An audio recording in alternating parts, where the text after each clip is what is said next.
As far as I'm aware, we are the only grizzly bear rehabilitation project. There have been grizzlies rehabilitated before we started the project, but it wasn't an official project and there wasn't any post-release monitoring in those. So that's a big difference, like trying to find out, this program is really official and we're trying to find out what happens to the bears once they go out there. Do they survive? Do they find their natural foods? Do they try to get close to humans, and so on and so forth. And so far, this was bear number 13 from the grizzly bears, and so far most of the bears have done really well.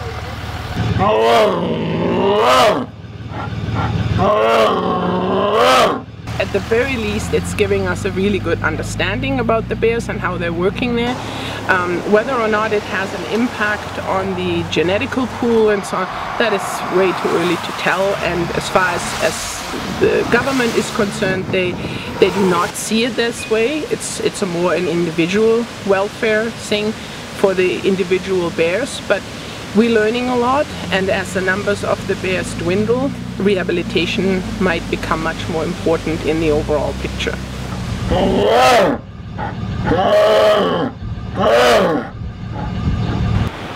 One of the most important aspects of getting him ready for the release was that he would need to gain some weight, and at the same time he would need to gain muscle mass, because if you let a bear go that doesn't have the muscle mass, then they're not able to survive out there. So we needed to provide a lot of enrichment and ability to run around in his facility in order for the muscles to grow, and then we'll slowly build up the nutritional contents so that he would gain the weight.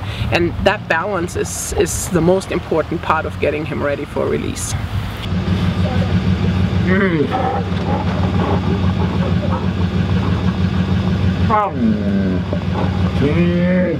We have partners in this project. The BC government is a partner in this project, and so is IFA, the International Fund for Animal Welfare. The BC government looks after giving us the permits to get the bears into care, calling us when bears become available, helping with the release and the choice of release sites and general advice.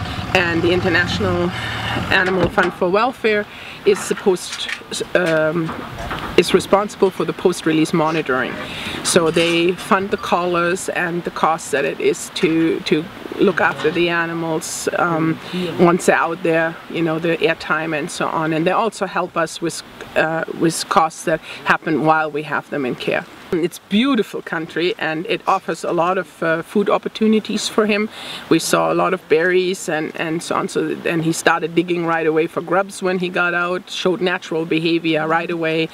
And it always takes a rehab bear a little bit of time to realize that there's no fence anymore.